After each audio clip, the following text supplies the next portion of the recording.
is a community club. That church every year will put a big banner outside the church and say, this is time for anyone in the community. If you want, please join our Pathfinder. And they have pictures of all the Pathfinder activity, all the funny, wonderful things they've learned. And the people in the community join our club, operated by the church. The majority of the members are actually from the community, right? And through that, they get to know about the Adventist church. We don't force religion on them, but still they must abide with all our teaching, you know. I mean, when we have exercise, they have to join our worship for the Pathfinder club. But what happened? They enjoy our activity. And so the community club is a possibility. So do not always think of your church and church. Think of the community, all right? So ask yourself, who can we recruit to join our Pathfinder club? Now, I have something to say. Wherever you have schools, you should have Pathfinder club. And to me, it's the saddest thing in the world. We have Adventist school, and yet you do not have a club there. That, to me, is a real sad thing, you know. Because if you integrate Pathfinder into the school, then it's become part of your school curriculum. We did that in Thailand. Our Akamai International School, let me see, we have a few international schools in Bangkok. Almost every one of them, the Pathfinder club is integrated into the school program. That means that when you join the school, part of your fees go towards Pathfinder club. That's why everyone who join the school will have uniform. They will have honors. They will have money to go camping because it's already in the school fees. It's already in the school fees. So no wonder their Pathfinder club can go camping. They can go this and that. Why? It's already in the school fees, right? Part of their ECA, extracurricular activities. You understand? Compulsory. You join the school, your child will be a Pathfinder. So adventurer will be adventurer, Pathfinder, depending on age, and all of them, until guide, man. You should go to, if you don't believe me, if you ever go to Thailand, you go to Bangkok, I could tell you that is one of the biggest clubs in the world because the entire school is all Pathfinders.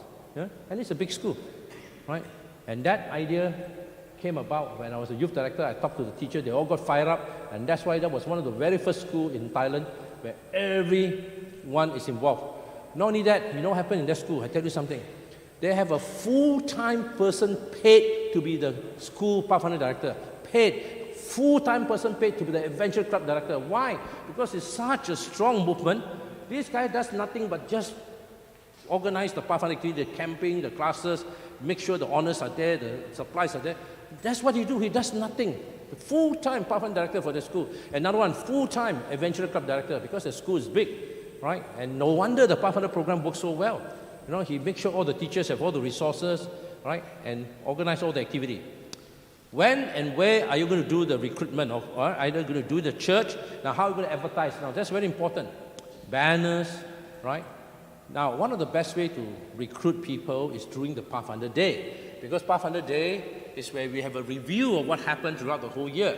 So you put pictures of our hiking, all the happy faces of them swimming and then camping, you know, or learning whatever honors. It's all displayed throughout the church. And when parents and neighbors, people come in and they see, wow, they look at all the nice pictures of the activity that's gone by.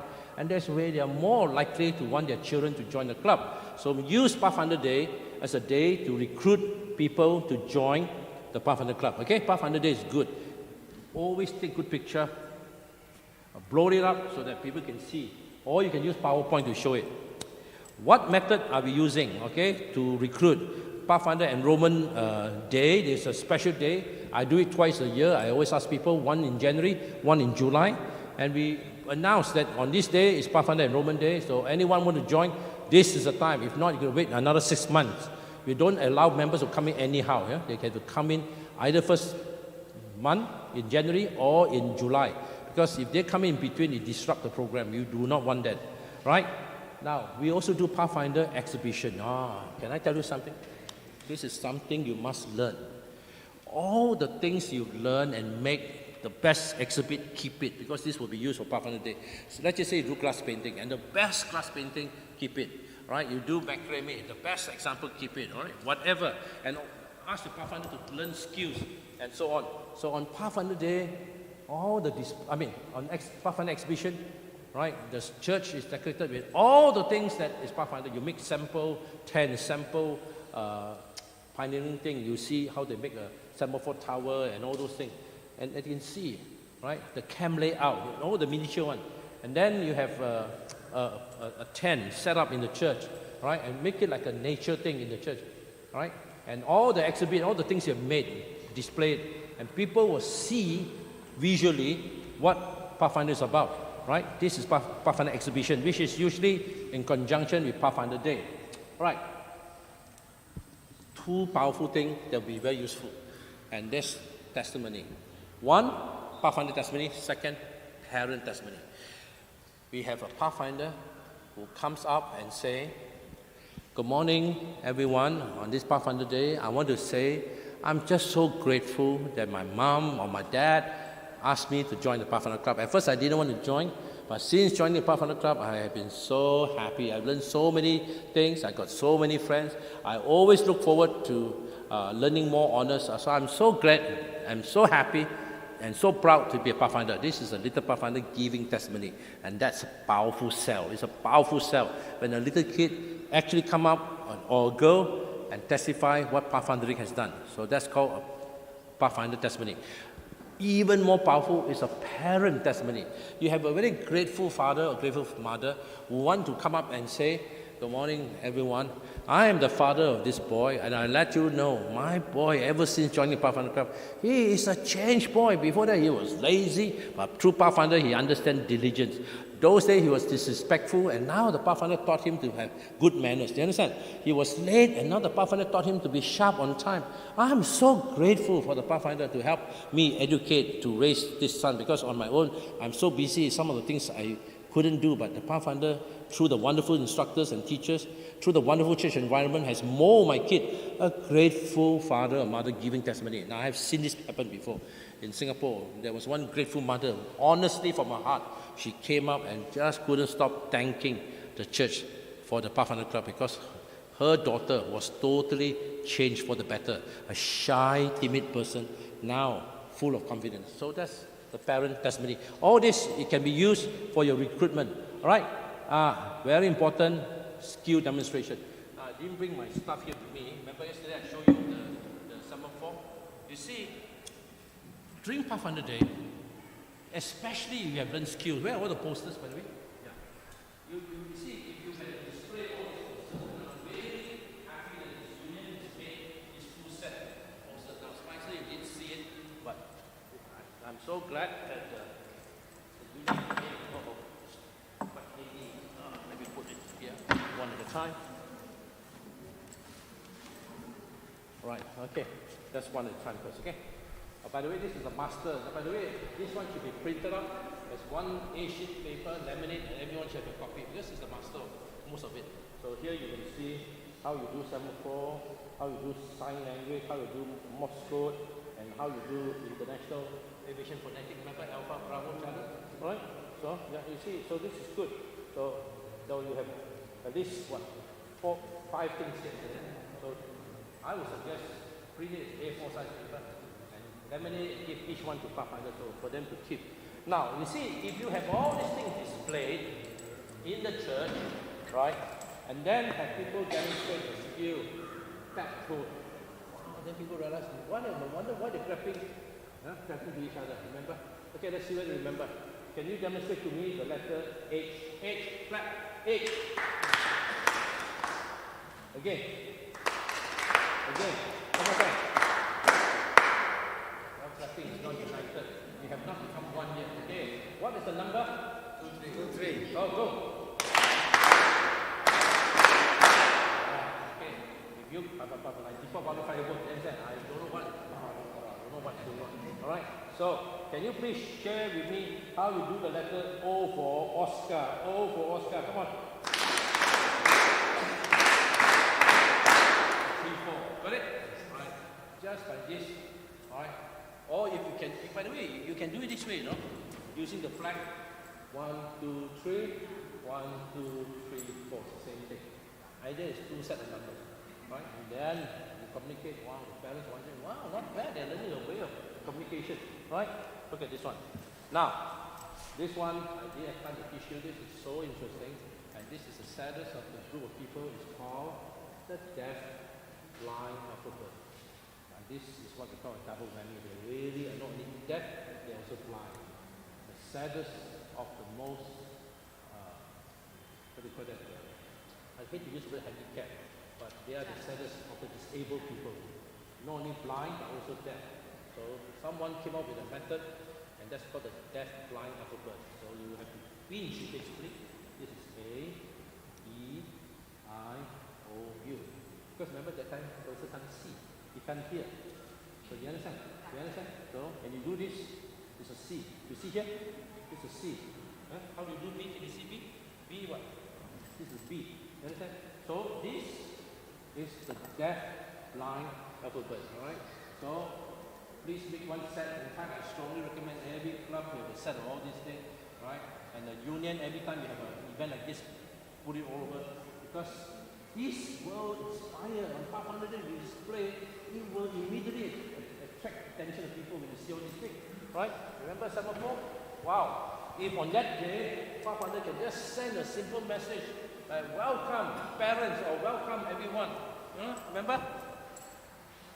Do this one first. Remember? 3 times to signal you're ready to send. Right? And then somebody say the message is welcome. W E L C O, right? M E, pause. Welcome. Everyone. E V E R Y. And then what? Everyone. O N E. Remember there should be a reader. I can't read and do it at the same time. Remember I told you Semaphore 10? Do you remember what I told you about Semaphore 14? Yes. 2 group. What do the first group call? Sending station. Second group? Receiving station. In the sending station, the person in front, what do you call him? The sender. Okay? The one sending the flag is the sender. The guy behind him is called what? Reader. So the person say A and the person say A. You understand? You have to respond to the person to copy that and you heard it rightly. So the reader say A. A. You understand? The sender say A. The guy who is the receiver, from far he see it and he will say A. The guy behind is the writer. The writer, because he said A, the writer said A. So A. That's how the message is not lost. Now if we can demonstrate this simple one on Pathfinder Day, parents, anyone from the community just see using Semaphore, then you will really be so to the idea of this is what I want my kid to join. You understand? You do a good Pathfinder Day, all these things learn, and if you can do Braille, that's even better. Alright?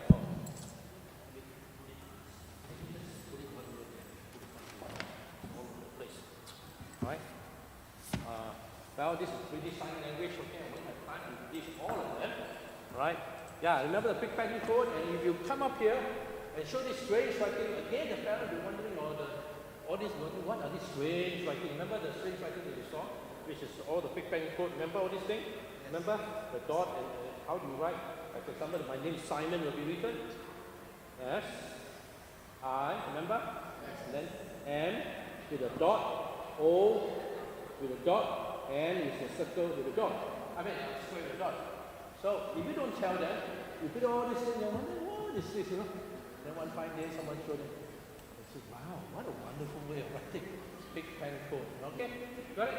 Alright. So, one by one, even the number code, simple. My name is Simon. See whether I'm correct. S-I-M-O-N. S. 19. Am I right? Yes. Correct? Yes. See or not? I is a 9. Correct? M is a 13. Am I right? See? I don't know where to stay. You see? O, 15. Right? And then N. Correct? 40. Correct? Right? Just it's all in my mind. Right? So this is so simple. This is a number code. Each alphabet has got a number. But from 1 to 10, you don't say 1, you say 0, 1, 0, 2, 0, 3. Because all of them are 2 numbers. So if it's A, you should be saying 0, 1. Okay? Alright? So this will be good. Okay? I didn't have time to teach this. Maybe I really should quickly teach you this. Because this is so beautiful and yet you're wondering what is all this. This is known as ICS, short for International Code of Signal. International Code of Signal. Or otherwise called Marine Flag Signal. These are used by sailors. Next time, if you go to the harbor, if you see an international ship or even the Indian Army military naval ship, you will see there will string up the flags. These are the ones. Every ship will have 40 flags. There are 40 of them, 40. All right, and now I'm going to explain to you what on earth this is, the ICS. Right, and this is good for you to know because each flag can represent two things. It can represent an alphabet. Right, like example, let me explain to you. This is the A flag, alpha flag. Don't look at this flag, this is just a cartoon, okay? So ignore the one on the left. So this is how the A flag looks like, this is how the B flag looks like, and this is no joke, no. When you see a ship, yeah, hold it, thank you, thank you. When you see a ship or boat flying this flag, you don't go near the ship, because that ship is carrying dangerous explosive. You hit the ship, both of you go to heaven straight away, you understand? So that is not a good place to go near this boat, you understand? Because that boat is carrying dangerous cargo, usually explosive or gas that can, if ship collide, both of you go straight to heaven, you understand? Because this is what it means, carrying dangerous cargo. But at the same time, it also means the letter B, right?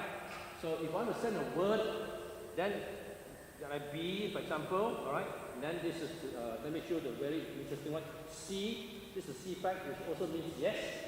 Yes, affirmative. So this is yes flag. The N flag is a no flag. And my eyesight, yeah. The November flag, forget about this. This is the November flag. This is a no flag. So this is negative, and this is affirmative. So this is yes, this is no. Understand? Right? So at the same time it's C, at the same time it's N. Right?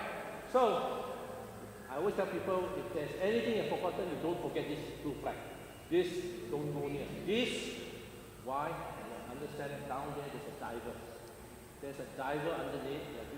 When your boat comes too close to the hammer, you may hit the guy who's underneath. So they're warning you, please stay far. We have a diver around the ship. Understand? See here? I have a diver down. So this is international code of secrets. You understand? Right. So, and there are 40 flags, but here you only find the 20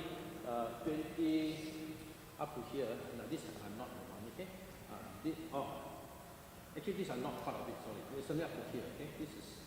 This is May Day flag. By the way, May Day is actually SOS. You know where it comes from, May Day? It's not the month of May. That's not what this is talking about. May Day is actually a truncated version of Moida, which is Moida. It's a French word. Help me. Ada, A-I-D-A, is help. M-O-I, moi. So in French, we put it together, it sounds like Mayday, which is actually help me, help me. So when you say Mayday, Mayday is actually help me, help me.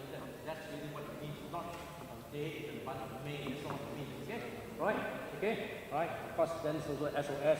But normally we don't fly this flag, okay? But just know Mayday means what? Asking for help, okay? Or SOS. All right, now with that, maybe I just give you a quick introduction, because since the poster has been made, I must teach you how to use the ICS, okay? Very good thing.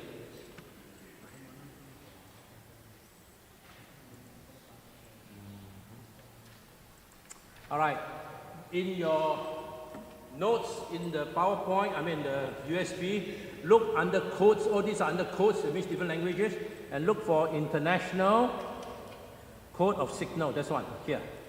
Then open up. Oh, there are so many, but open up this one, I think. Let's see. Yeah, this is the one. All right.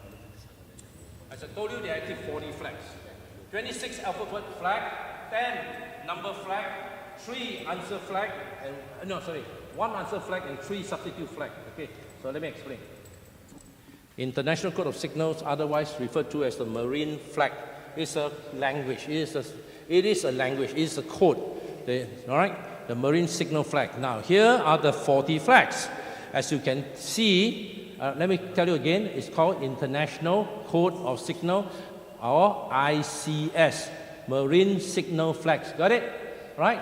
Now there are 40 flags. 26 of them are called alphabet flags, and what you see here are the 26 alphabets, okay? Right? So each of them is an alphabet, but each also represents something. So I'll explain to you what it means. Right?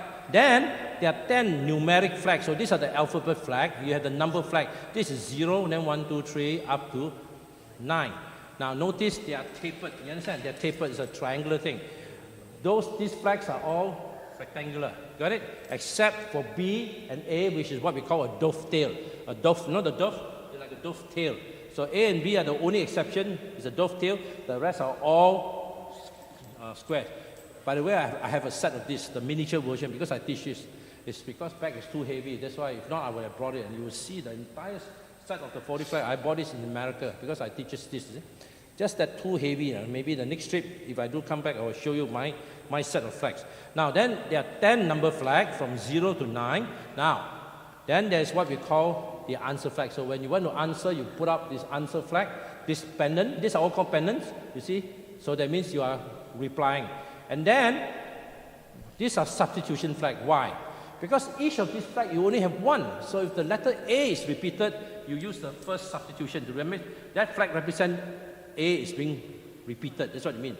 And if the A is repeated one more time, you use the second substitution flag. You understand the idea? You get the idea? And if the third time, you won't substitute so many times. You understand? Because the flag pole has only that many flags. Okay, so 3 is more than enough. So a substitution flag means that vowel, it's usually a vowel, has already been used, or sometimes it could be a consonant, it could be a letter D, T, has been used. So if you put that, that means that one and this one is the same thing. Okay, let me explain. Let's just say the word battle, B-A-T-T-L-E. B, okay, A is okay, T, so there's another T. You only have one T, so you use the first substitution flag. So if you put this flag, this one, it means this and the top is the same thing. You understand? This substitute, this is what I mean by first substitution. And later down the road, if the T appears again, you use the second substitution flag. That means this is the same as the one above. You know what I'm saying? Because what happened, we only have one flag of each. That's the reason. Anyway, let's now come to each one of these, okay? Now, this is the alpha flag. It means alpha, it means A. At the same time, it means I have a diver down there. So please slow down your speed, please. Because you may hammer into my poor diver who's down there doing repair work. Understand? So you must stay far away from my boat. This is the most dangerous one. This guy means what? I am taking dangerous cargo. You come too close, hit me, both of us go to heaven together. You understand? The whole thing will explode. No kidding. This is the dangerous ship to go nearby. All right? So this ship, you stay far away. By the way, recently when I was in Singapore, I saw this thing. I actually saw this boat. Because I always go to a park where there is the sea separating Malaysia, Singapore and Malaysia. I always go there for exercise. And then I saw a boat, and there I saw this flag, right? And my wife was saying, hey, what is this? I said, I don't really know what that is. That means somewhere down there is a diver. That's why they put up this flag, you know? Trying people don't go near. So this is the flag, okay? So these are the two very important warning flag. Now, C, as I told you, means yes, affirmative. Right? So if you ask a question, you put up this flag, that means yes already. Okay? Understand? So it's very easy to understand. D means keep clear. I am maneuvering with difficulty. This boat has some kind of mechanical difficulty, so it's not very stable, you understand? So you come close, because I can't even control my ship, you come close, we may land up in collision. So keep clear. I'm maneuvering with difficulty. Understand? I am having problem. E means I am directing my course to starboard. Now there are two terms you need to learn. One is called port side, the other one is called starboard. Okay, starboard and port side, what does it mean? Right? Starboard, you see the ship, when they don't want to turn right, they will say starboard. They see the stars from the right side. So today, the right side is always called the starboard. The left is where they go to the port, and that's why the left side is called port side. P-O-R-T, port side. So when you hear people saying port side is turning left, because that's how they go to the port. When they observe the stars, it's on the right side. So that's why it's called starboard. So what is port side? Left. What is starboard? Right. Okay, just remember these are two terms used in the marine industry. Okay, so when you see this flag, you know he's turning to the right. Then this what is the F.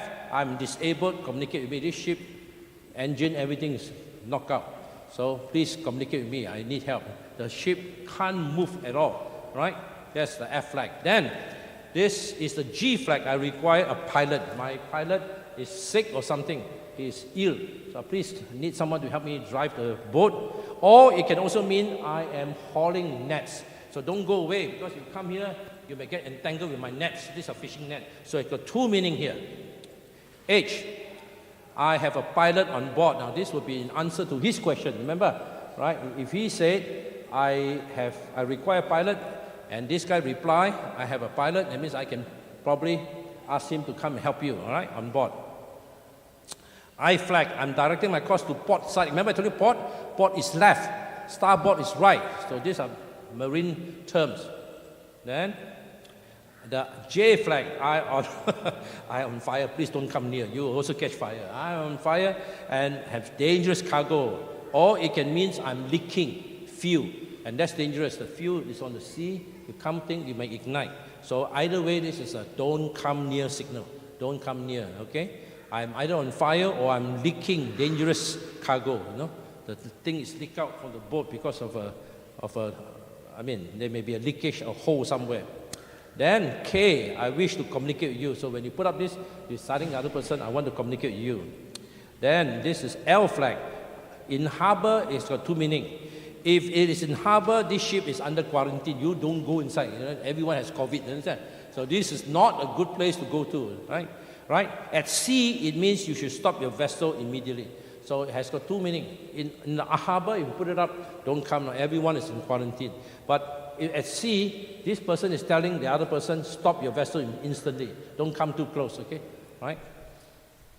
This is the M flag. My vessel is stopped and making no way. That means I can't move my ship anymore through the water. So if you're wondering why my ship is not moving, it's because my vessel just can't move forward, not making the way through water.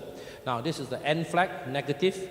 All right, no. Remember the C flag and the no flag. You must remember these two flags. This is the C flag, the Charlie flag.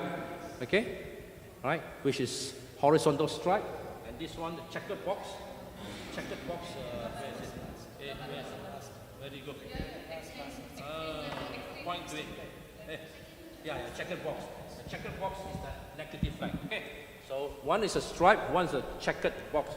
That's how you know one is Charlie, one is negative. This, the semaphore flag I'm using is actually the old flag. Do you know that? The semaphore flag you saw me is actually the Oscar flag. Alright? It's actually the Oscar flag. And what does it mean? It means man overboard. And this is not a good flag to be flown up. So one of my passenger or my sailor has fallen off. Please help recover the person or recover the body. That's a very sad, it's a very sad flag to fly. Alright? If the flag goes up, usually you please look for the body. Basically that's what it means. Man overboard. Okay? That's not a good thing at all. It is a sinister flag, not a good sign, okay? Now this is we call it the Blue Peter, the Blue Peter. In harbor, it means all people report on board as the ship is about to leave. So when you put up this, it's telling all those people who are still shopping or marketing, you better come out soon, the ship is about to what? Leave port. So it's a warning to all the passengers, you better come quickly, or to the sailors, come on board. All persons report on board as the ship is about to leave. At sea, it means my nets have become stuck. Come fast means has become stuck because of obstacle. Huh? Maybe you got stuck into an anchor or something. That's what it means. Now this yellow flag, completely yellow flag, means my ship is healthy. So yellow is good, right? Yellow is a good flag. That means it's healthy.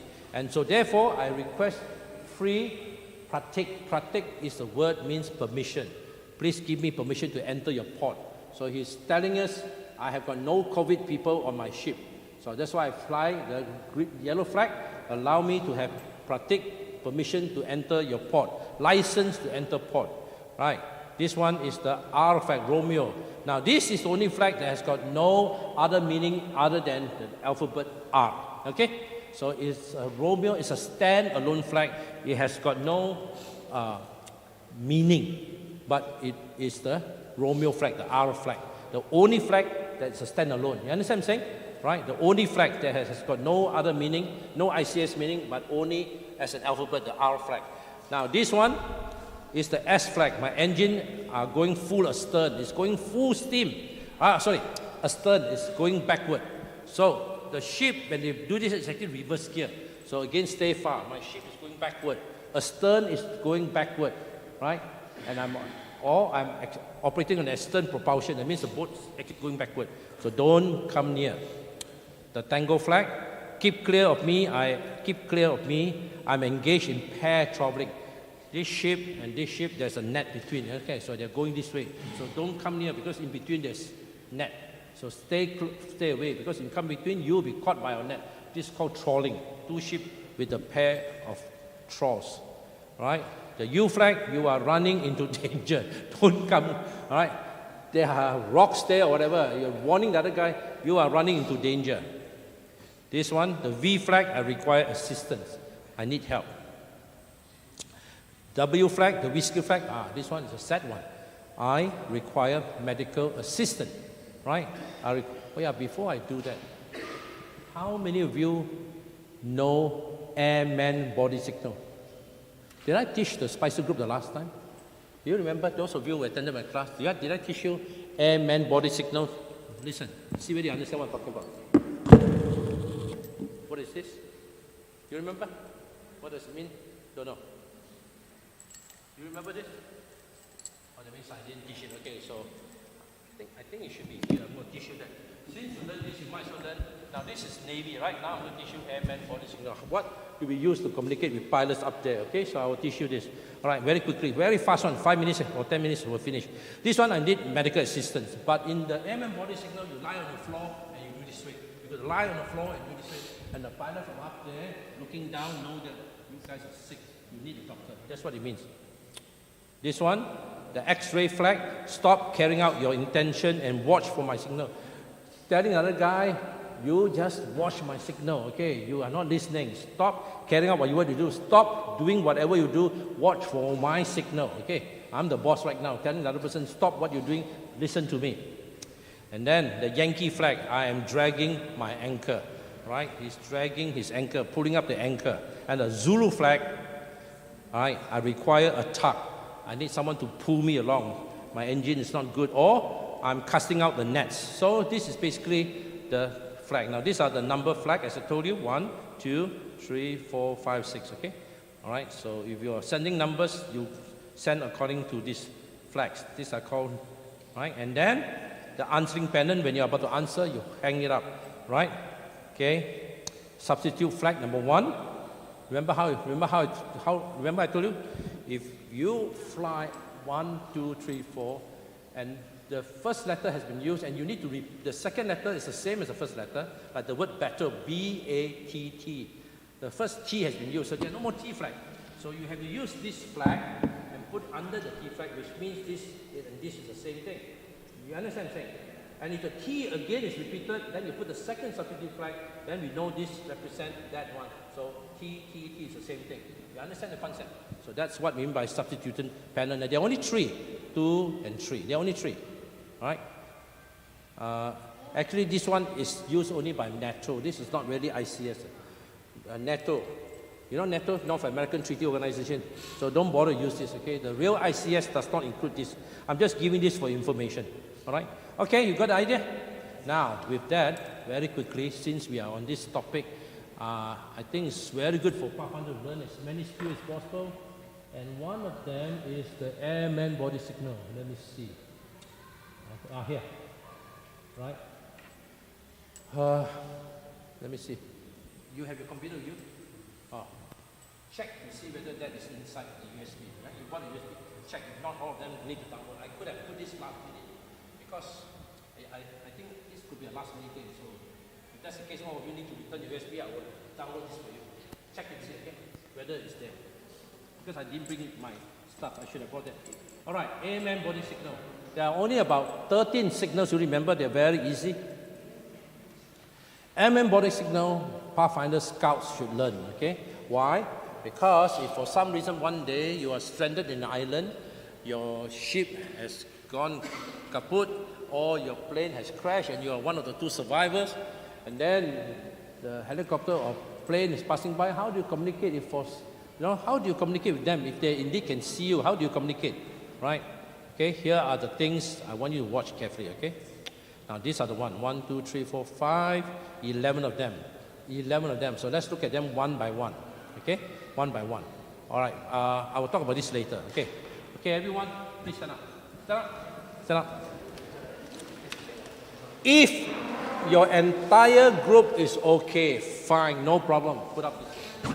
All is well. Say, all is well. All is well. Right? Okay?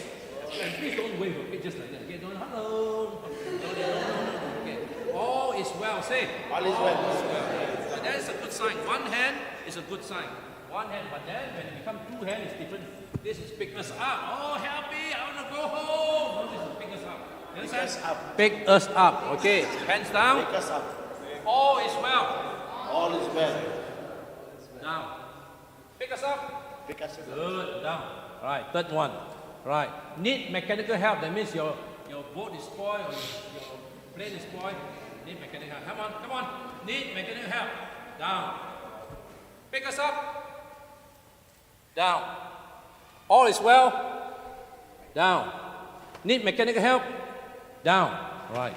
Need pastor's help? No. But I'm just joking. Okay. See whether you're paying attention. All right. Next one. This one, you're supposed to be lying down on the floor. Lying down on the floor, but you can't do it. There's no space. Lie down on the floor and stretch out this way. Understand? So pretend all of you are sleeping on the floor. Okay. Need mechanical help. Straight. Two hands. Hey, sorry. Medical help. Need medical help. Medical help. Pick us up. Alright? Okay? Use this only when life is really at stake. That person is bitten by cobra or whatever and really need to rush to the hospital. This is the most important of all the messages. Need medical help. Alright, let's try again. Every one of them. Let's try. Let's try. Don't worry about this first. Show me how you do. Show me how you do. All is well. Down. Need mechanical help. Down. Pick us up. Down. Need medical help. Down. Okay. Need pastor help. No. All right. Okay. Next one. We have radio. That means you're telling him you could somehow turn your radio to us to make people communicate. We have radio. This way. It doesn't mean too noisy engine. That's not it. Okay. We have radio. Our receiver is operating.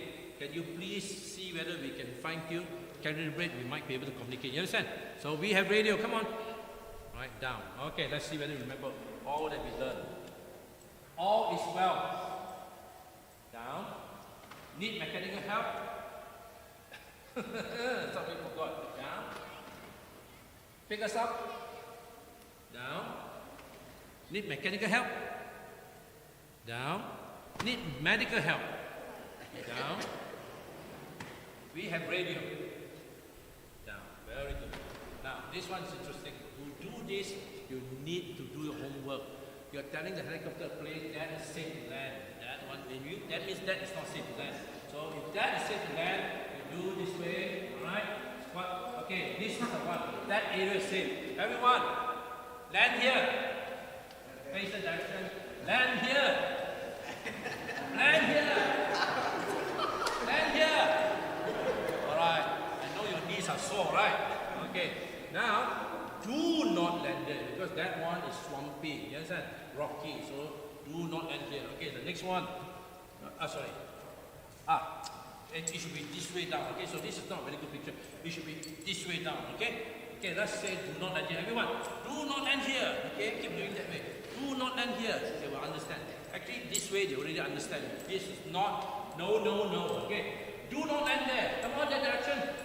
That direction. Do not land there. This way, do not land there. Got it. Okay?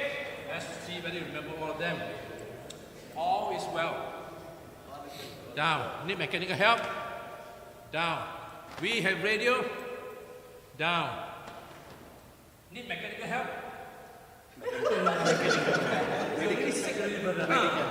Need mechanical help? No, our brother needs a good seat doctor. Yeah? Need mechanical help? Down. Pick us up? Down. We have radio? Down. Do not land there. Down. Please land there.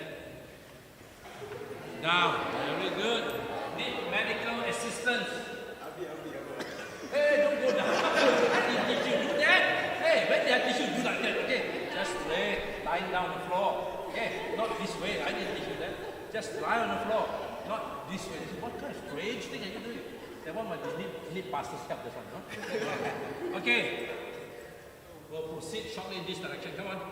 Alright? That means we are going to go in that direction or that direction. Right? Or that direction. Okay. You're telling him we are going in that direction. Okay. Alright.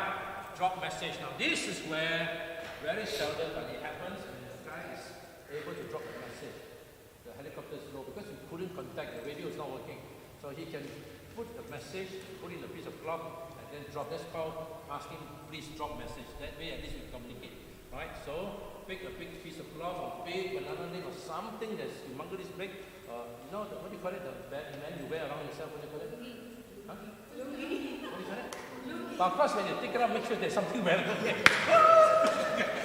when I still use that, it's good for signaling, but please wear something, okay? Because the boat, the helicopter, the will go away. I shouldn't be seeing you naked, okay? What I simply meant is to take a piece of cloth. Alright, so the best way to signal him to drop, now watch where he's flying. Now when he's flying, do it this way, come on. You do not let him fly and you do this way, he's right there, you know. You've got to see where the helicopter is with the plane. Okay, follow here, go, drop! Here, drop! Here, drop! Got it. Take this way and drop it. One here, come on, drop it. Drop, really take the thing and swing it down. So he's telling you, you're telling him, drop message. Okay, now, one is yes, the other one is no. So there is a no. The same piece of cloth, swing left and right. This is a no. Remember, you asked him to drop message. And he's asking you, right, he was asking you, can you still survive for 2 more days? And your answer is no. You have no more food. So remember, he had dropped a message. And this message, can you survive for 2 more days? And all of you say, no way, swing. So this is your answer to him, no. You will die in 2 days, okay? Now, if for some reason you have enough food and the answer is yes, up and down, right? Up and down. Got it? This is affirmative. The other one is negative. Got it? So that way you have all the 11 body signals. Now, how would you know that plane or the helicopter has understood your message? He has intercepted the message. Daytime, the plane will fly differently, right? Nighttime, the plane will fly differently. Now watch very carefully, huh? This is the answer. All right. Message received and understood. In daylight, the plane will fly this way, tipping its wings. You understand? It doesn't mean I drink toddy, doesn't, you know? I mean, he is telling you, I understand. Tipping the wing in a rocking motion, side by side, means I copied your message, right? I understand. And in a way of telling you, help is on the way, you understand? But if they don't understand what you're doing because you're doing like that, they don't know what on earth you're doing, right? They will fly like a circle, like a question mark. So if you see the plane flying in a circle, can you see underneath there? Bottom. Message received but not understood. Daylight will be flying in the right hand circle. He's telling, hey, what on earth you're doing? I don't know what you're doing. Understand? Nighttime, if the plane understood what you're saying, nighttime they will turn on the green beacon, the green beacon light. So he's telling you, I saw your message. Now, of course, in order to signal to him, you must have campfire, you must have a 3-point fire. Actually, by the way, the 3-point fire already is an SOS. You have one campfire here, one campfire here. The 3-point fire is already an SOS. You understand? So already when someone plays, please therefore when you go camping, do not do a 3-point fire. You understand? My goodness, suddenly the Indian naval helicopter will land right beside your camping place because you build a 3-point fire, you're asking for SOS. So never build a 3-point fire like a triangle. You understand? Fire, that is really SOS, so do not do that. No? Remember, this is an SOS signal. Do not build that. But if you do that, that already is telling you, but even that, if you want to set up this thing, he can see you because of there's probably enough light. Now, if he can see your message and he understand, at night he will turn on the bottom of the plane, the green beacon. If you don't understand, he'll turn on the red beacon. Got it? So that, in short, is the airman body signal. Brother Sherrod, actually there is a poster for this. I didn't send it to you, no? The thing. I will go back and find it, and then maybe when I send it, you can also make another poster. This will be another edition, okay? All right, sit down. Oh yeah, no. Practice. All right, everyone. Do not land there, quickly. Do not land there. Please land there. Good. Need mechanical help. Need mechanical help. Good. What happened? You need mechanical help. Oh boy. Okay. Need medical help. Good. All is well. Good. We are going in that direction. Just like this. Remember, this is not this way. We are going that direction or that direction. Remember? Right. We have radio. Good. We have need mechanical help. Good. Do not land there. Not this way. Some of you are like swimming. Okay. All right. Not like that. So what on earth is this? I have no idea what you're talking about. All right. Again. And then need medical help. Straight. Down. All right. Pick us up. Down. Drop message. The plane. Drop quickly.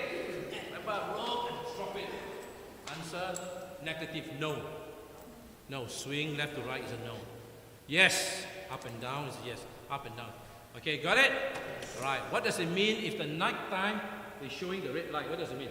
No. Don't understand what I'm talking about. What does it mean if during the daytime the plane is flying saying? What does it mean? I got too much to drink, is it? What does it mean? What does it mean? Alright. Thank you. Sit down. Alright.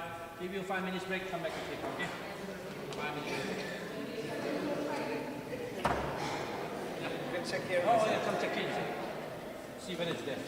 I'm just worried that because that one, because when I asked for Sue, then I discovered it. That's why I added it there. They have it, but they may not have loaded it for all of you.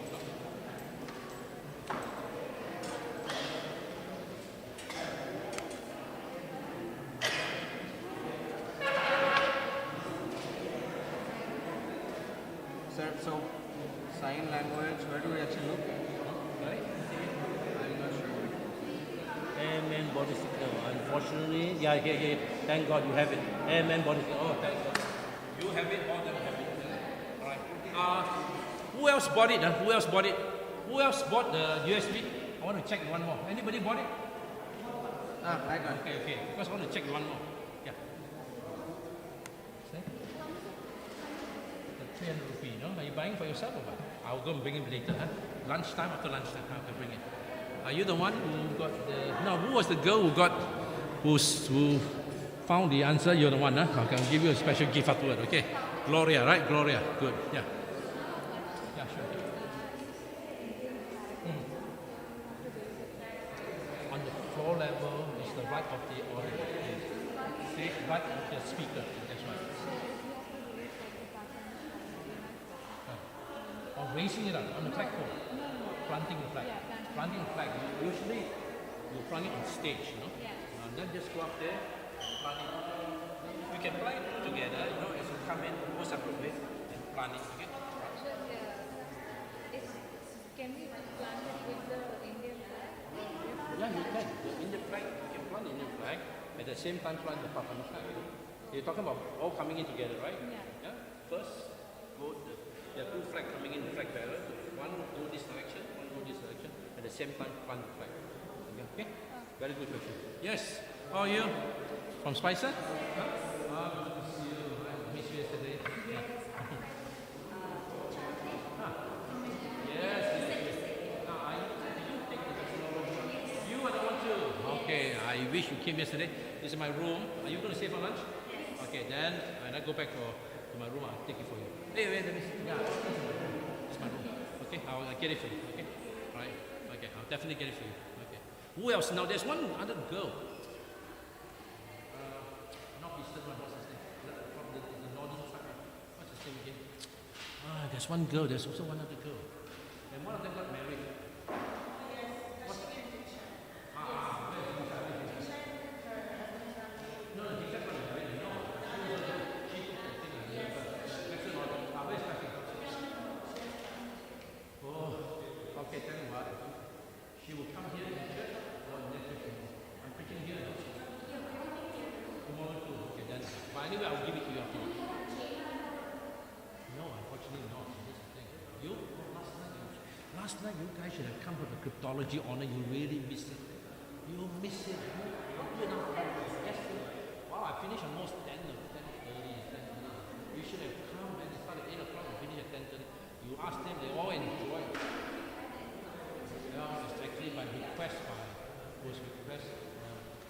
way, you know, no one else in the community except this group and the group in Colombia and another camp where I taught cryptology only. Because that's the only one that I can safely teach under 2.5 hours. The vexillology is no, cannot take it all. You took that, huh? Did you take advance now? You took advance as well. Unfortunately, I didn't do the advance, okay? So I'll only give you the basic. Is that right? Oh, you did the advance as well, huh? Oh, that's good. Oh, I'm glad. I'm so glad you're in the class, okay? Have you finished your study in Spice or still studying? Finished studying. You already finished? Finished, huh? So working now? Wonderful. Praise the Lord, okay? Good. All right.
some pictures of this.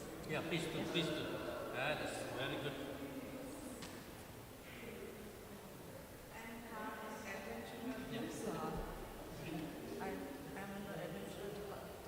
From here, this church here? Wonderful, wonderful. Happy to hear that.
Find the poster you soon?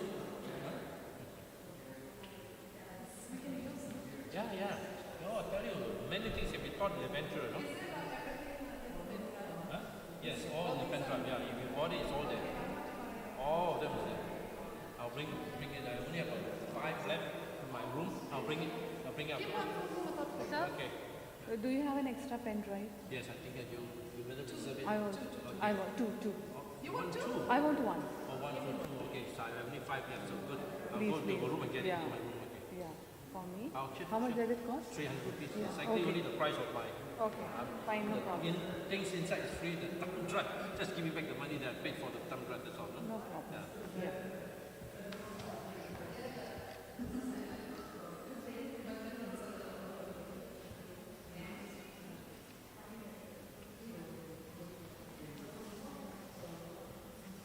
Is this the basic Indian uniform for many years now? Is this the This is a uniform? master No, guide I'm talking about the uniform. uniform.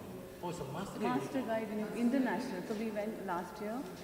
We were from the last year's batch. So we weren't we weren't sure which color to go for. So we went for the international color code.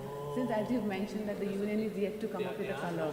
So now we are in a dilemma whether real this dilemma, or I that. tell It's a you. dilemma. You know, that's why it's so Yeah. sad.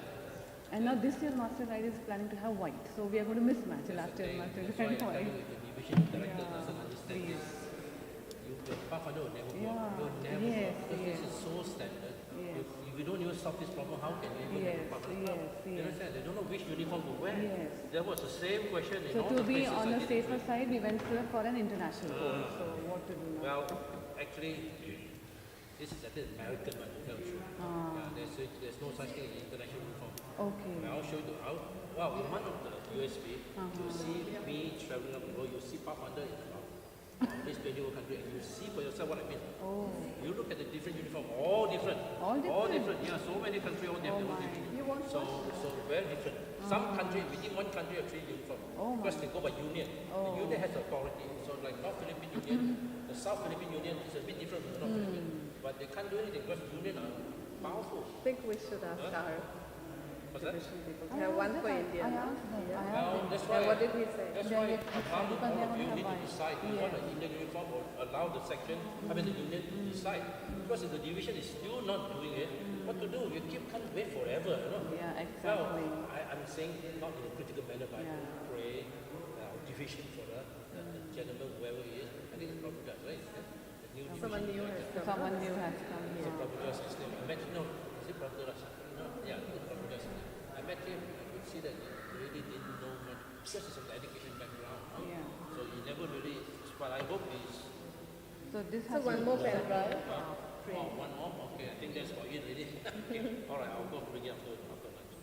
This is important because I feel sad, because how do you promote it when the basic thing is not even done yet, you know. And of course, the other thing is also, is one of them, told me which curriculum you're using for your Pathfinder. You want to use the American one, or at some point you develop your own, you know. Yes, Because exactly. I mean, if you until such time you just go to internet, you use whatever is on the internet, or even use the old one, it's okay. Personally, what's his name? The boy, Sudhir. Sanjeev. Yeah.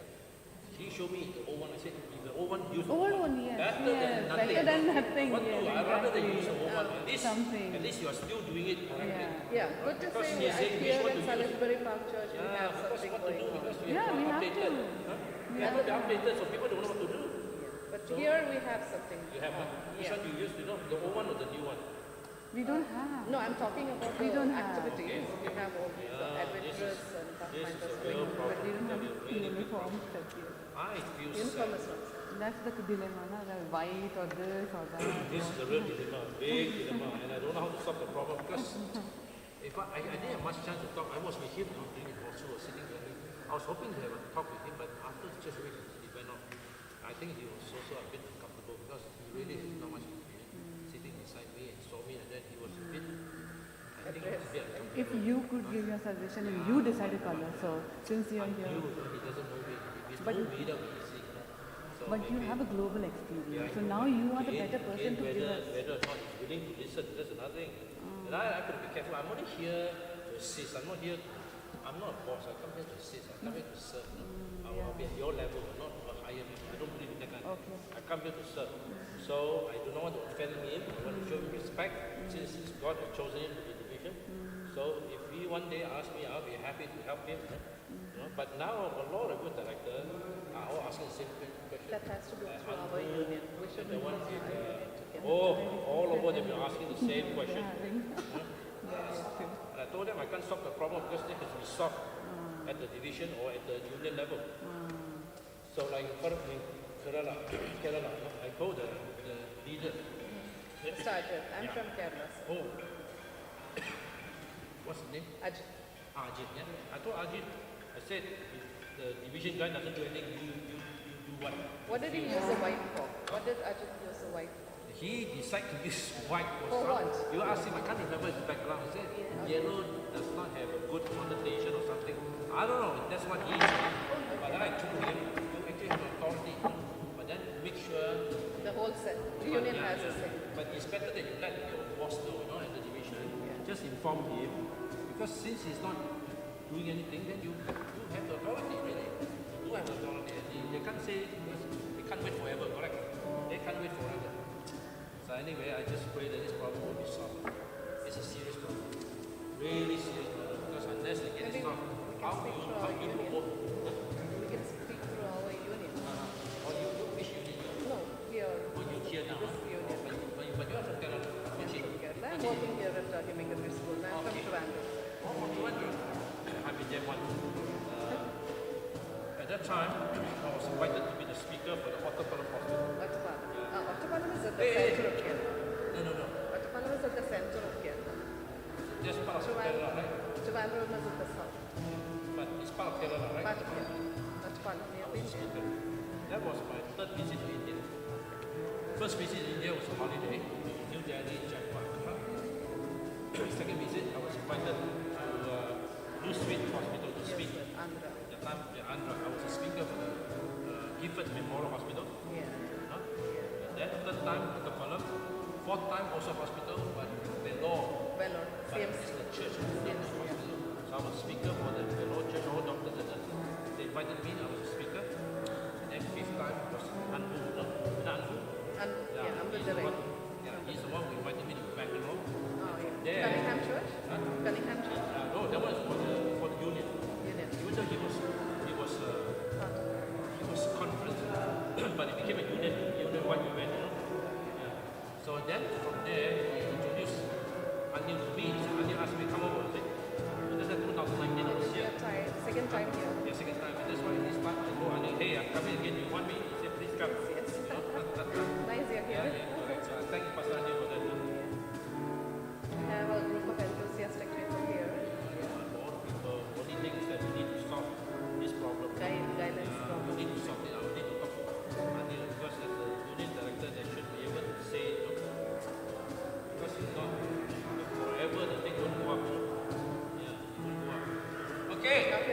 ask them to come in. We are behind time. Come on.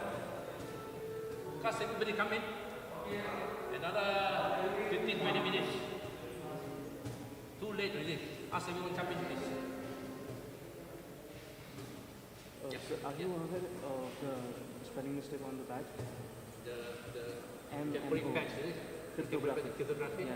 You're the second person to notice that. It's a deliberate thing to see whether you guys are paying attention. Yeah. So It's an M instead of O. it's deliberate. This cryptography, we purposely put mistake there to see people are observant. If you're the second person who notice that. For that, we're going to give a small gift, okay? Thank you, sir. First one was a girl. What's her name? James. Okay. One for her and one for you. That's it. Thank you, I'm glad someone from the boys also noticed that. Good for you. It's a deliberate mistake. You understand? So, to help people to see whether you follow this, and let's make it very unique. Let's make it very unique. Since we were standing, Ah. so there must be difference between because up and lying down. So I was slanting. Oh, that's right. That's right. You're right. Very good. Can you call all them come in? You're late. Yeah, they actually went so apart. Oh, Call them on with the shout is not possible. oh boy. Man, you have forgotten the class. The thing is break time. Okay, I think we're going to start already. Come on. Yeah.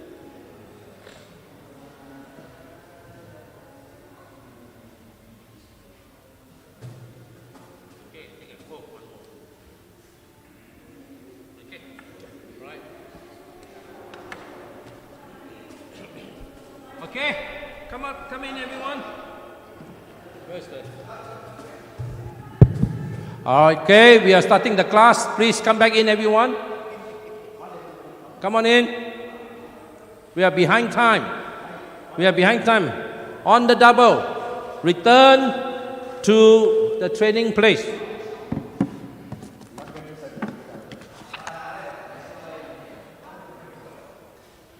Okay? Okay. Brother Anil, sedikit sedang.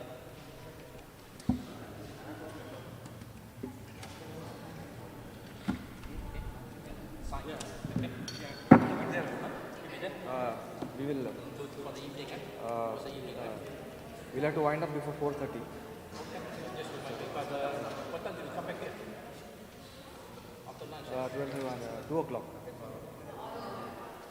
2.5 hours. Okay, let's do it fast. Okay, sure. All right, let's finish. Huh? 12:30. Say again? 12:30 we discuss. 12:30. Okay, sure, that's fine. That's exactly what I thought. Okay. All right. I don't know where did the rest disappear to. Oh, the Spicer have gone home?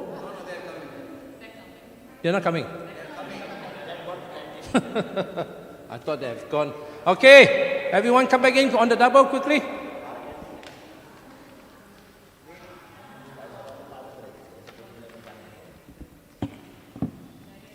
Okay. Can we have the LCD on, please? LCD is off.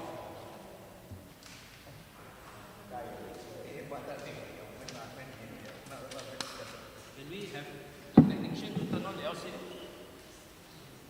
It's not on. Huh? It's not on. Where's the gentleman? Oh, thank you. Thank you. Please help me with that. All right.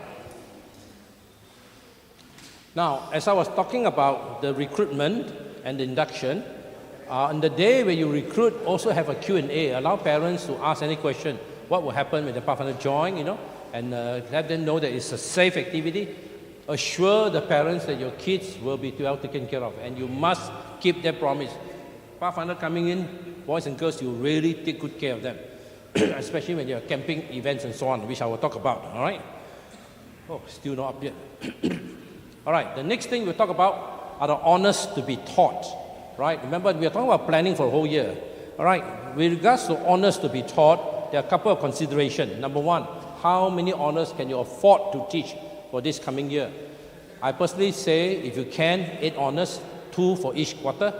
Try not to do more because you also need time for the classes work, So if you spend too much time on honor, you cannot finish your classes, friend, explore, and so on.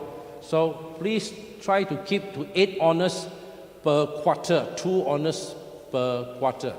And remember what I told you, the classification of honors, there are 7 classifications. What are the 7 classifications? White color? White color is what? What are white color honors? No, what are white color honors? Nature. What are light blue color honors? Very good. What are what are green color honors? Okay, let me say this again for the sake of our Spicer brothers and sisters. Pathfinder honors, I should have brought my sash. I should show you there are 7 different categories. The light blue, write it down, light blue background is arts and craft, okay? Light blue background are all arts and crafts. Then you have the dark blue. Now what's dark blue? Ministerial related or missionary endeavors. Something like first aid, personal evangelism, co-authoring, Bible study, and all those things, right? All those things related to ministry are the dark blue background. Then you also have the green background. Green background is what? Recreational pursuits. Recreational pursuits, hiking, camping, swimming, mountain climbing, all those things will be recreational pursuit. Now, how many categories have you had so far? How many? 4. Tell me again what are 4? White, nature, right? Light blue, arts and craft. Dark blue, ministerial. Green, recreational pursuit. Okay, now let's talk about the orange color. Bright orange color, those are called household. Household, H-O-U-S-E, and then H-O-L-D. Household arts. Baking, cooking, sewing, laundering, right? All those are called household arts. All right, cake decoration.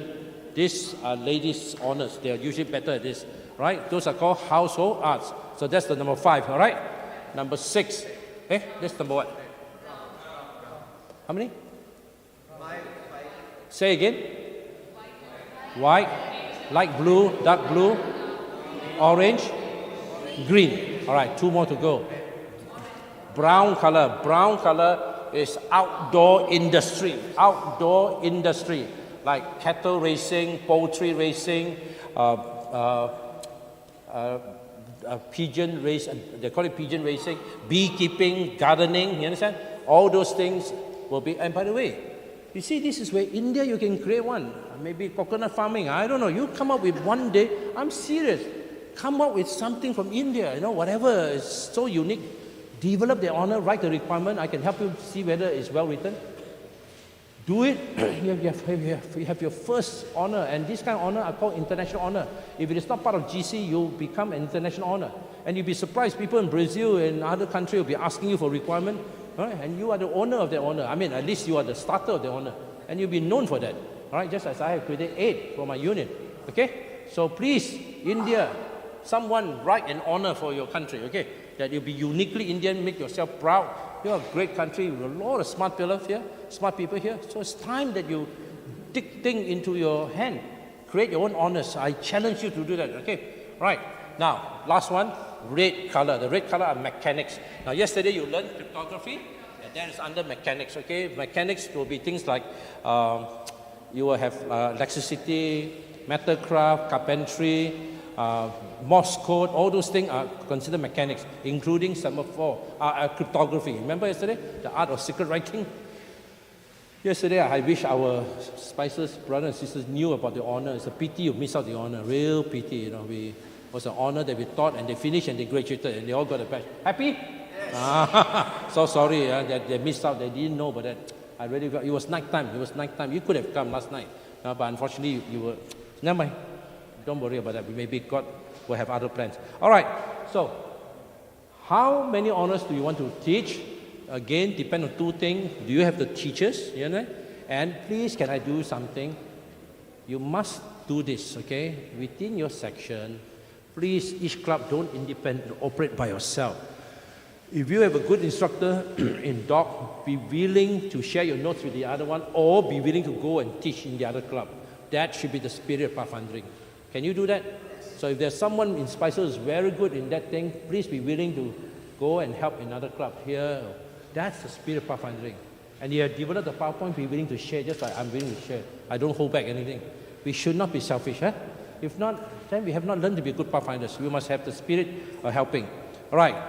What are these honors? Make sure there is a healthy mix. When I say healthy mix, not all white color, all blue color. A bit of each, then the uniform look nice. Who will be teaching them? Now, sometimes you have honors teachers from the church, from the school, even from the public, it's okay. You know, if you know someone outside who's a bird expert, ask him and give him a gift at the end of it and thank him for helping our club. He's only there to teach 2 weeks and he'll be gone. And we thank him for his services. So sometimes we do get experts from outside who are very good and they come and teach. I have invited such people and they're really good in their authority. Or sometimes we bring them to the zoo itself. Right in the zoo, the zookeeper will teach on reptile honor. I'm serious. This has happened in some country. So bring your Pathfinder outside. All right? When will this be taught? Now please schedule it, okay? January to March, these two honor. April to what honor? Schedule it so Pathfinder can see. And most importantly, order the honor ahead of time. Please do that. All right? You have to order. Now if the division haven't have it, you have to find a way either to make it locally or you outsource it from outside, okay? If you really have the money, you can buy it direct from Advanced Source, which is, actually Advanced Source is private and it's not owned by GC, you know? It's actually private. And you can order honors from there, okay? Direct, but it costs more because American dollars and also postage. But worst come to worst, that's your last resort. The best thing is division stock up, you know, but the only division can only stock up when Pathfinder comes up because there's money involved, you know. So when Pathfinder is on the rise, the division will recognize it's time we stock up on this material. So please be creative, think outside the box. How can we solve the problem if you can't find the honor? I can personally help you find it, you know, because I know many sources. But I think it's better you solve the problem within India, you know. My honors are made in Thailand and made in Cambodia. It's too expensive to make in Singapore. The honor that I gave you yesterday, that alone costs about 18 baht, okay? I need to find out how much Thai baht, you know, Thai money. So it's not cheap, including transportation. Because I told them SOS, I want it fast because I'm teaching it in India. So they send it fast, they make it fast, and so I have to pay extra the postage. So as I said, because I want you to actually enjoy one honor while I'm here. All right. So please order your honor. This is so important. And then, can your club afford to do it? Because I know there are some clubs that are not that wealthy. So you know what we do, as I mentioned, I don't know when I mentioned to you the other day. Oh, sorry, I mentioned the other one. One of the things you should do is to ask for sponsors. What we do is this. When the Pathfinder is really poor, we actually ask a kind sponsor in church who has the means and say, you know what, there is this family, they have 3 boys, and they're also interested to join Pathfinder, but their parents obviously can't afford it. This is how much it will cost for them to join the Pathfinder for 1 year. The camp, you know, you already know how much the camp. You see the camps are planned ahead of time, so we know there's a camp, uniform, honors, classes, so the total cost right down. And then you tell the sponsor, so this is how much it costs to sponsor 1 member for 1 year. I have done that when I was a pastor, and there was this kind doctor who sponsored a family of 5. Let me tell you, that money was well spent. Every one of them were baptized by me. Everyone became the pastor. Now he's the executive secretary of the West Peninsula Malay Mission. So I tell this doctor, that was money well spent. 5 of them baptized, right? And all very faithful. One of them is working in England as a nurse. And all because of pathfindering. I tell you, it was all because of pathfindering they were all baptized, you know. So I tell you, that doctor has made a good investment. So if you have a good pathfindering program, people will support. All right, now, when you give up your, remember I told you, should be, here you only see 3 things, should be 4 things given out. Remember I told you, when somebody finished friend, you should be giving them their friend pocket strip. You can see, it's called the friend pocket strip. Make sure it's above the left pocket. Then you have the pin, and you have the ribbon, right? Today, the advanced and the basic class requirement are put into one. In the old days, it was separate. Most of the things are together integrated. So if you get one, you get the other one. Then you also get the chevron, the little stripe. So there will be 6 stripes you're wearing. Okay, you finish all 6 classes. Yesterday, I think Sajiv asked me a very good question about what about people who join Pathfinder late? And they join in, they are already past friend class. We have 2 ways to solve the problem. Let me tell you how we solve the problem. First way, I always tell people, if you can teach that class, you can wear that class. You hear what I say? If you can teach that class, you can wear the class. Now, because you are already an adult, I don't expect you to go and join and sit with a friend and do friend. That would be ridiculous. you're already 30 plus years old and you're sitting with a friend to do the friend class. My goodness, that would be very humiliating, you know. I mean, it's ridiculous, just asking you to go to kindergarten, you know, ridiculous. So I tell them, okay, look through the requirement. How about you teach that class? You teach the friend class. You look at the requirement. Most adults with any sense of decent IQ can teach it. It's not that difficult. And if you can teach the class, you can wear the class. That's the rule. Number two, at the union level, at the conference level, at the section level, you may want to do what I do. It's called CIT, class, let me see, class instructor training. Yesterday you saw my uniform. Okay, let me show you. All right. That's my hanger. Huh? Okay. All right. Just want to show you something. Can you just hold this for me for a while? I want you to look at something here. On this right side of my uniform, this is what we developed for White Union. This is all these are leadership badges. We have 2 for adventurer, 2 for Pathfinder. Basic adventurer staff leadership course, then there's advanced. Advanced are usually the practical skill. So you want to learn about adventurer leader, come join the AST, Adventurer Staff Training Course. And then after that you became so excited and you want to learn more, understand? Then you come and join the AAST, Advanced Adventurer Staff Training. You get the second team. Right? You come in as a Pathfinder, you want to learn Pathfinder Staff Training, all of you should get this one. Alright? Big one for yourself. PST, Pathfinder Staff Training. Then you go for the advanced one where we teach you all the practical things, not everything that's as much as possible. There's so much to learn about you. In that weekend, we really bombard you with as many skills as possible. That is the APST, Advanced Pathfinder Staff Training. In the middle is the one I'm telling you about. It's called CIT. Then we develop our unit. Bless this program. Everybody love it. You know what it means? All class instructor training. Over 2 weekends, they come over 2 weekends.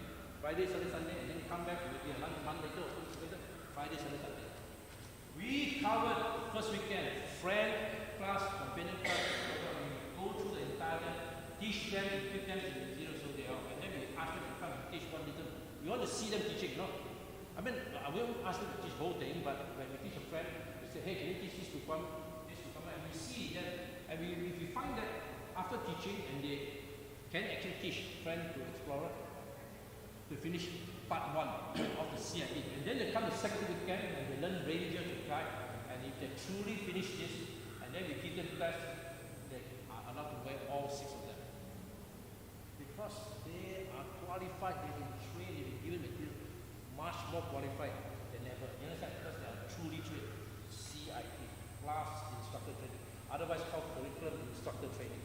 You understand? And that is an excellent idea. Don't you think so? Because the biggest problem in our church is lack of training. I want to help the problem, I don't know how to teach. Suddenly, the section of the conference of the union has this training. Now I go, and now I know how to teach from friend, because there are people who come during the weekend. One will teach you how the friend class works, another will teach. And slowly, maybe you want to do 2 weekends or 3 weekends. Maybe 1 weekend just friend and compare the next one. I don't know how to do it, but slowly they will all become CIT competent. They can teach all classes. You understand? So that's why we developed this program. No wonder you find my uniform as this thing. And I'm proud of this because we developed it in our union. We were the first to develop it. I don't mind telling you, when I say proud, I give glory to God. Again, I should be very careful. I would never want to take glory from God. It's God who has given me all this idea. I will always praise the Lord for inspiring me. I saw the need in my union. I saw it. People say, Pastor, I want to help, but I don't know how to teach. That's why we wrote our own curriculum. Get 2 years, got all the union, here you call it section, in my place it's called mission, okay? We got all the mission director, including Singapore Conference, mission director. For 2 years, we look at the program that the GC gave us. Look through, we use the term AA, adopt and adapt. Yes, we adopt the program, but we adapt it. We look at the whole thing, which can be used, the one can be used, keep, not can be used, cancel, replace it, new one. Contextualize. We have our own proud curriculum because it's uniquely Southeast Asia. It's used in our school. India, you need to do the same thing. All right? At some point, you have Brazil have it, Australia have it, Japan have their own curriculum. Why not India?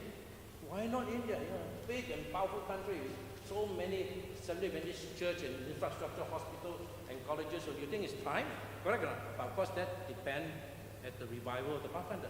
When Pathfinder is fully revived, this will happen. Just like my Mastercard program is fully revived. Everyone, all the Mastercard are wearing A1 uniform. When they first started it, they were complaining, oh, expensive that. Now you will never see any Mastercard leader who doesn't wear A1 uniform. They are so proud. Pathfinder, you see them, man, even the pastors wear A1 uniform. Our union director, the president wear the A1 uniform. You know, there's an example. Even the president, hey, where's my, oh, thank you. Thank you. Thank you so much. Hold on. Let me see, where did I put the thing? Okay, give me a second.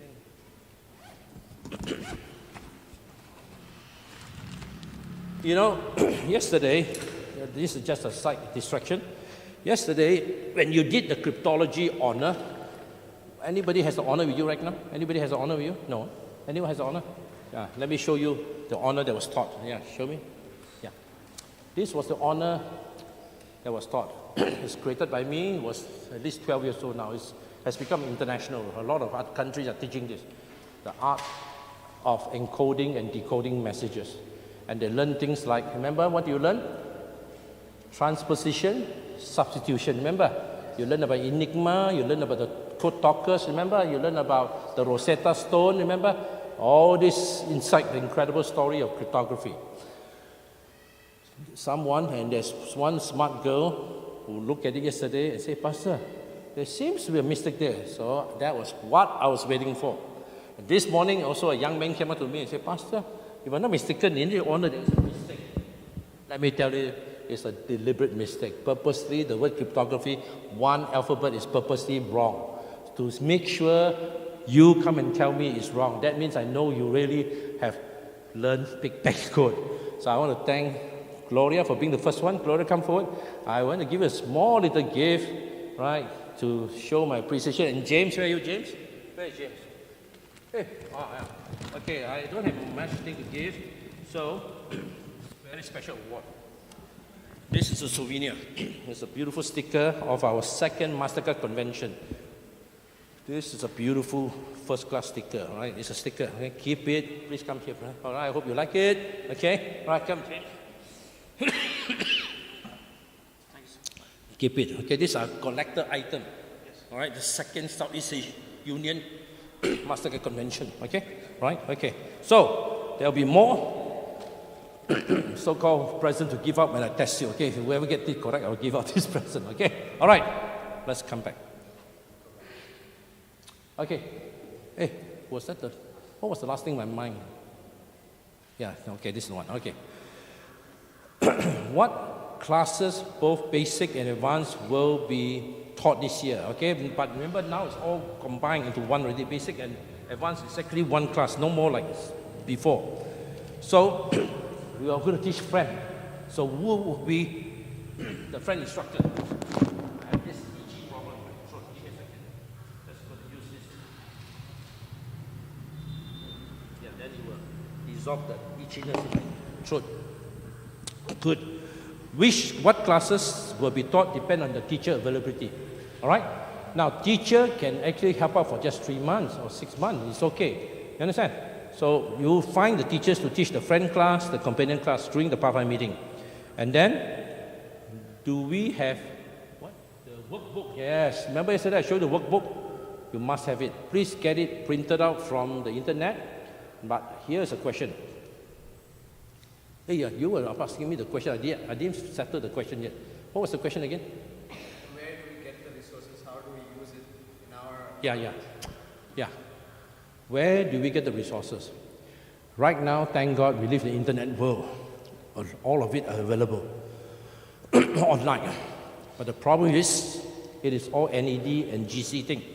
So you can either use that one, or at some point when Pathfinder has really come up and all of you feel conscious, it's time that we develop our own, that have the unique Indian identity. Then you come up with your own. Right now, just use what is available. Even if you use the old friend class requirement, as long as it is what we actually used before, is still accepted. All right? what to do because the new one was not passed down, so you use the old one. I'm perfectly fine with that. Because if that is the old friend requirement, you are still doing the friend requirement, it's still acceptable. Preferably we catch up, but at the moment we don't know what's the thing, because we haven't decided which one to use. Okay? So you have to solve this problem. Okay, I hope that settled the question. All right. Workbook, please print out the workbook for friend, companion, and so on, okay?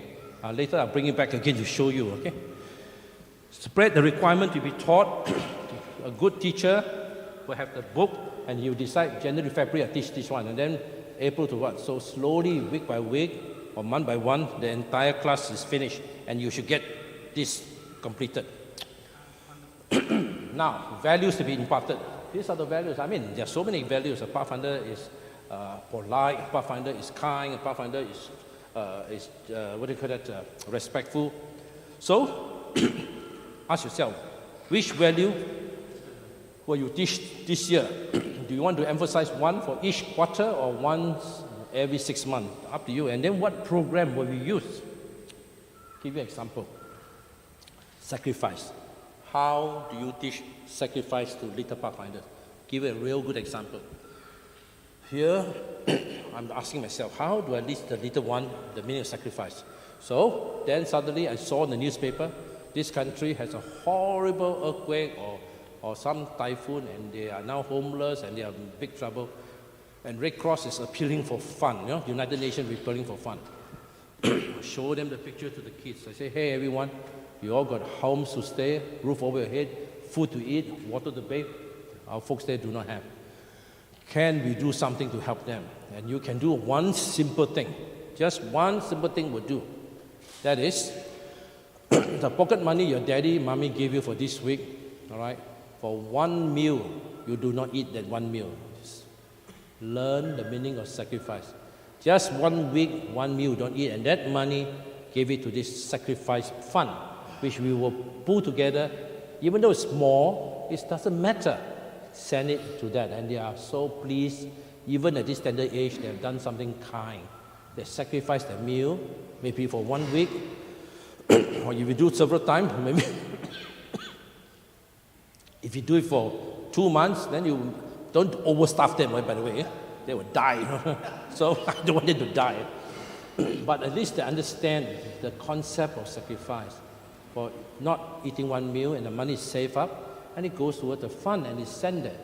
Now, when I was the Pathfinder director in a small club in Singapore, the Orion Pathfinder Club, you know what we did? We did 1 week job week. It's called job week. I sent out letter to, I was staying in the college compound just like this.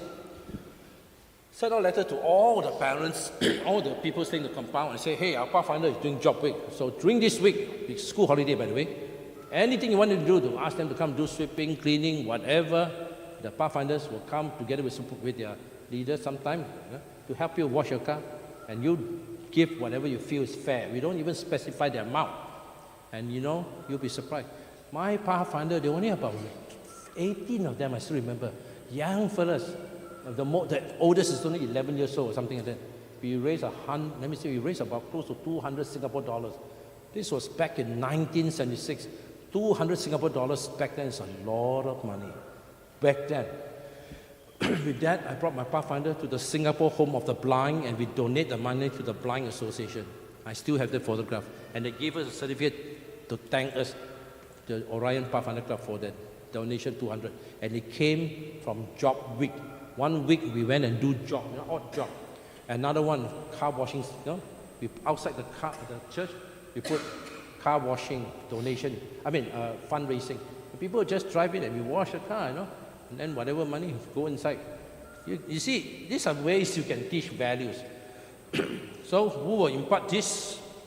Usually a chaplain, or through the worship talk or whatever, or somebody who has a program or a poster. You can have a poster contest, a Pathfinder be pure or kind. Everybody see who is the nicest poster. There are many ways to teach this.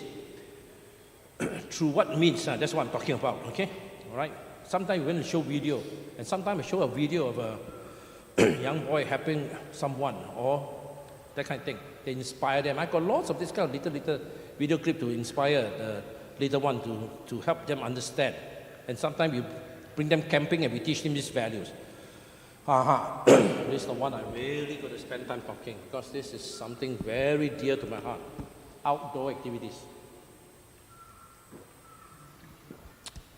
And I said it with a heavy burden because I witnessed one tragedy and witnessed a second close tragedy. And as youth director, I bring this lesson wherever I go. Listen carefully. Pathfinders, listen carefully. You are taking care of the little ones. And it becomes your sacred responsibility to care for the little ones. Right? You have to put in place every single measure to make sure harm does not come to the kids. Outdoor activities, there's always the potential harm. And that's why we practice the S rule, the 3 S. Write it down. S, write it down. First S, safety. I'll explain to you what safety is.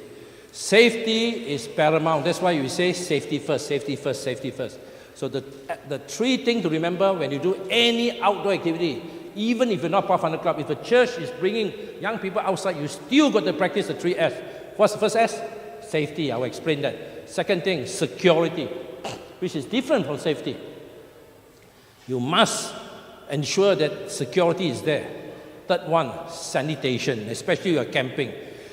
The food is not cooked properly and the food is really spoiled or the water is not clean and you have dysentery, cholera, you are responsible. Cross-contamination of food, because the toilet and the water source is too close, you will have water contamination, right? And people get sick and then you are responsible. So the 3 rule in any outdoor activity is the 3 letter S. What's that? Safety, security. All right. Number 1, safety. What is safety? You cannot bring a Pathfinder to a place where the danger is there. If there is a water source, river, lake, the rule is this. If there is water source, you have to go and check the depth. If it's deep, too deep, and you don't have lifeguard, totally not an activity. If there's no lifeguard in your group who can do swimming, that is a no-no. You don't even go near, right? In fact, we even go earlier, we put the stick there, and we put a rope there, and we have put a little sign, no entry, along the area. So our campsite, they see no entry. If you do allow swimming and you think up to here is safe, you need to go and check it first. Someone who can swim check, and then you know from here to here is safe, from there to here not safe. You got to know where is safe to swim, and it must be in your rules and regulation book. Now I'll tell you something. Give me a piece of paper. If there's one thing you do not stinge, everything you can save money, but this one you must not save money. Camping, you must have a camp bulletin where the rules and regulation is there. This is a legal document, you do not know that. This will protect you. If the rules and regulation is very clear, that no swimming is allowed during the time, no swimming is allowed unless it's supervised. If it's so clear, and they violate it and they die, you will not be sued. If it's not even there, the rules and regulations are not there, and they went out by themselves, they swim, they die, you are liable in the courts of law. I'm telling you, that bulletin, camp bulletin, is a legal document that will save your neck, save your hide. And this has actually happened before, even in the Oshkosh Campery in America. You know Oshkosh? I've attended 4 Oshkosh. The second Oshkosh, the flag was half-mast. Why? 2 persons died. One person, with big campery, 50,000 Pathfinder, 2 big, gigantic TV, and we all, at night, we were in the stage on both, and we all watching, sitting there, very cold at night. And the second Oshkosh was especially cold. All of us watching. The toilets are far away. Those are all portalets, single toilet, no flush system. They're called portalets, okay? And it's far from there to go there. And there was one man with asthma, And he walked from the campsite, from the place where the stage was, to the toilet, and halfway, just about 100 meters or so, he collapsed. The cold got into him, he has asthma. He died actually of an asthma attack or heart attack. When someone went to the toilet, they saw the body and they raised the alarm, brought him to the medical station. We have medical station in Oshkosh. They couldn't resuscitate him, he died. Guess what happened? That family sued the Oshkosh. I don't know how much out-of-court settlement. We do know it's an out-of-court settlement. Sued. Why? Because that family managed to find a lawyer who found a loophole. What was the loophole? In your camp, you do not have a defibrillator. You know what's a defibrillator? Put it in, boom, you understand? To restart. It did not have it. Just for that alone, the camporee organizer will consider negligent. You know? That is very negligent, and they were sued just for that. So that's why subsequent Oshkosh I went, the first aid station, we all had defibrillators, fully equipped, ambulance on the standby. They're already, you know.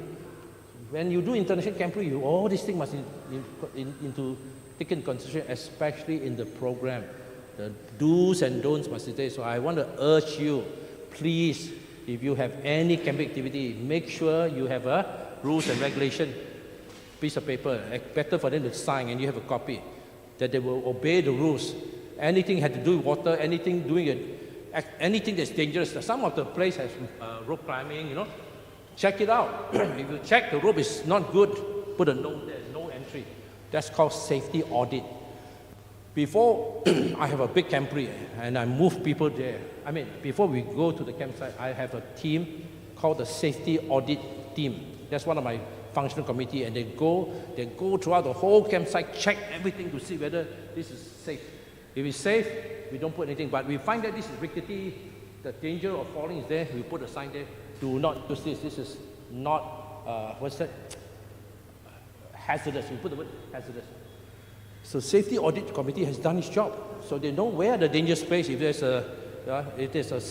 something sticking out, there's sharp, again, we put an enclosure there. We cover the whole campsite, because this is international camporee. I did 3 international camporee in Thailand. We have international camporee. I don't want to be sued, you know, just in case something like this happens. So safety audit committee comb the whole campsite. Where are the danger? We put a sign there. And the swimming regulation is so clear. Certain time is allowed, supervised buddy system. You understand? You know, buddy system must always have a partner. So remember that. The reason why I'm telling you is this. A tragedy happened in Sabah, Malaysia. I was there. And I was invited as the Union Youth Director to this camp, adventure camp. The Sabah conference, or rather section Youth Director, over there, the commission was there. But you see what happened? Sabbath afternoon, we had a good program, you know. We were having a good jolly time, and then Sabbath afternoon, under the tree, we were eating our lunch. Suddenly we saw a car rushing to our campsite, and then you see people running and looking at their face. I knew something was wrong. They were basically hysterical, crying, screaming. Then we quickly said, what happened? They say, oh, drowning. We said, what? Drowning? Then we discover one group of these adventurers, together with their leaders, without permission, went out of the campsite because it was so hot, to a nearby waterfall and so-called take a dip, you know, to cool themselves. And that's where the tragedy took place. That girl who couldn't swim, only 14 years old, walked, and suddenly poof, went inside, disappeared. Caught by the undercurrent, and it was inside, in and out. It cannot come out. Gone already. Nobody should go in that kind of thing. It's a very dangerous waterfall. You have that thing churning in and out. And then we rushed there. And I went to the site where they were, near the waterfall. You should see all of them crying, screaming. Mother were also there. They were all screaming and crying. It was pandemonium, I tell you. And the most heartbreaking thing. And then say, when did this happen? Half an hour ago. Now only you tell us. Half an hour ago. It's really gone case already. 4 minutes, oh, it take brain dead already. What more half an hour? Basically, you are finding a lifeless body. We try to comb ourselves in the shallow part to see if we can feel the body. Couldn't feel, you know, we comb ourselves holding each other's hand, couldn't feel the body. Then I told them, nature will take its place. Why? There's bacteria in our body. At some point, because of the bacteria, you know, fermentation, the body, stomach will be bloated up, and that's where the body will float. It always happens, any dead body. I have seen at least 3 drowning victims, so I know. And true enough, 1 hour or so, and that's the saddest thing I ever saw. The body floated up and the hair was all over. Young girl of 14 years old, the only child in the family. Can you bet that? Only child in the family. And she was an adventurer, something like a what's that, junior counselor, and she died. It was heartbreaking. And here is where I will tell you something. Two things you must remember. Listen, this is called crisis management. Crisis management number one, you have now a disaster, a crisis of the highest order. There's death taking place. You cannot allow any Tom, Dick, and Harry to talk. There has to be only one authorized voice. Crisis management, so I'm glad I learned it long ago. Whenever there's a crisis, you have to decide who is the authorized person to talk to the press, authorized person to talk to the police. Do you understand? You cannot have this person talk, that person talk. You give different story. We are in big trouble.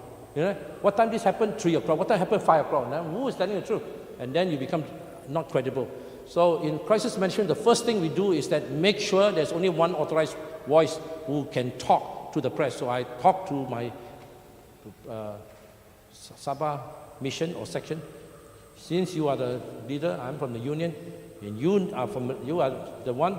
You are the authorized to talk to the press and the police, and that he was the only one who can talk. All the rest, quiet. Any question they ask you, refer to him. You understand? So there's one unified voice. That's what you do. Second thing, I immediately ask, show me your camp program. Check. Oh, thank God it was there. Thank God it was in the rules and regulations that say do not go out of camp. You know, so we were protected.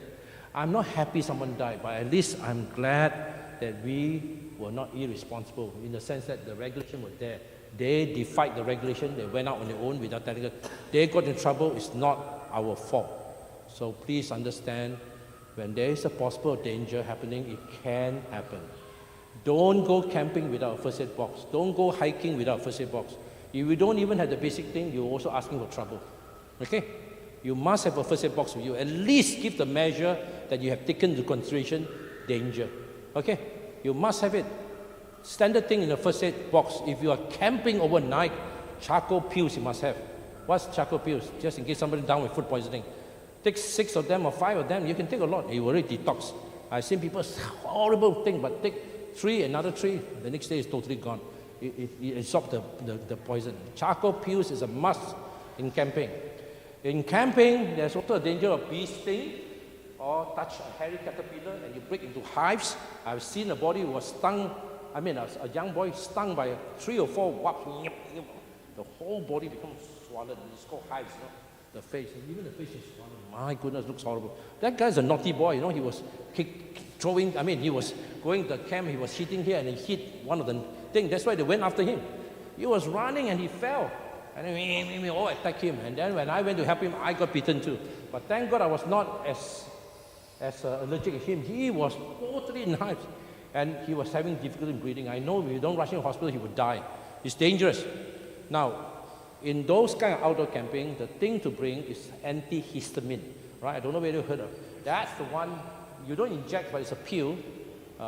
It goes by different brand name. Remember the word antihistamine, H-I-S-T-A-M-I-N-E, H-I-S, his, you understand? And then T-A-M-I-N-E is pronounced as antihistamine. That's the one we use for bee sting and bites if people get into that kind of reaction. Antihistamine is the one. You ask any doctor, they will tell you this, right? And they will find that they can breathe. If not, they can breathe. But with the antihistamine, you take it, they will suddenly find that it will release the thing.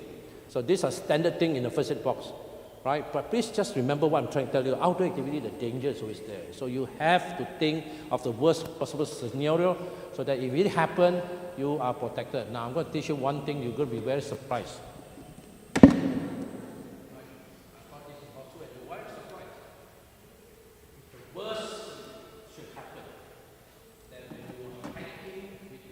Boys and adventure, hiking, suddenly right in front of you is a dog that was not tied. And that dog looks like it's going to bite.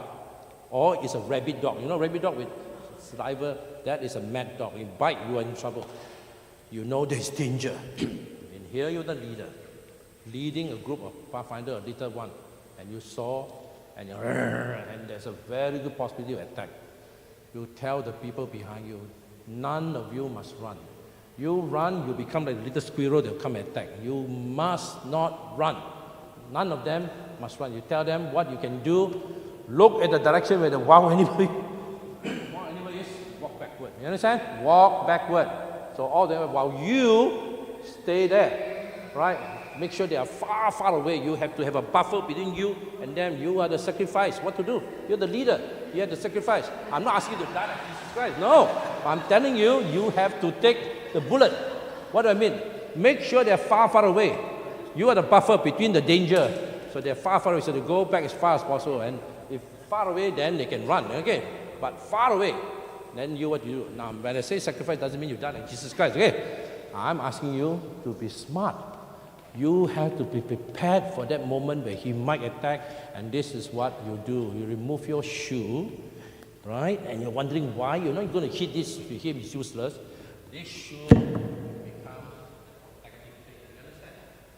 So when he bites, this is what he's supposed to do. Let him bite. Let him bite. You understand? Don't let him go out of the net. If that fella, you fall down, and he go there and pull up, jungler is exposed to burn down. All while you don't go straight for the neck. Lion, they move, cheetah, they go for the neck. They don't go for the butt, they go for the neck. Because this is where you die. This is one part we tell all of them. If you fall down, protect the neck. Anywhere you can bite, you will survive. This part you won't survive. Podium, you will die for sure. So that's why if he is going to attack, at the same time making sure you look at it. So while he is fighting, if possible, take out something even wrap around. This whole thing is to protect you. This one is okay. Find something sharp. You have to tell him, I'm not easy again. You know, while he take out something sharp, keychain, jab, what we call the orifice. I know this will create a lot of pain for the animal. No? Use something sharp, stick, or keychain, jab, the orifice. I know the animal. This is one time where I'm not a little kind to animal because it's not kind to us. So don't practice kindness. You have to be a kind to animal. You have to really jab him hard, you feel the pain and run away. And you jab him hard and run away. That's what you do in the worst possible scenario. You understand what I'm saying? So please do not think that when I say sacrifice, you're dying like Jesus Christ. I'm not saying that, but you have to be the one to buffer between the danger, the imminent danger, and your Pathfinder. You understand? So all these things need to be taken into consideration. Okay, one more thing. I will continue because the other illustration they have is another state for Sarawak, again Malaysia. This time,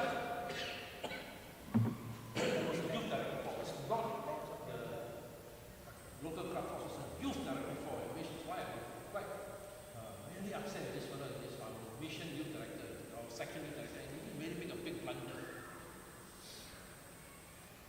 A Sabbath afternoon, rather late evening, he was drizzling in the camp. For no reason, suddenly he felt, Pathfinder, go inside the jungle. My goodness, 5:30 in the evening, drizzling. Suddenly, where did he get inspiration? The one that came out was hiking in the jungle, macho man. He was trying to show how macho he was. Probably he's still very inexperienced.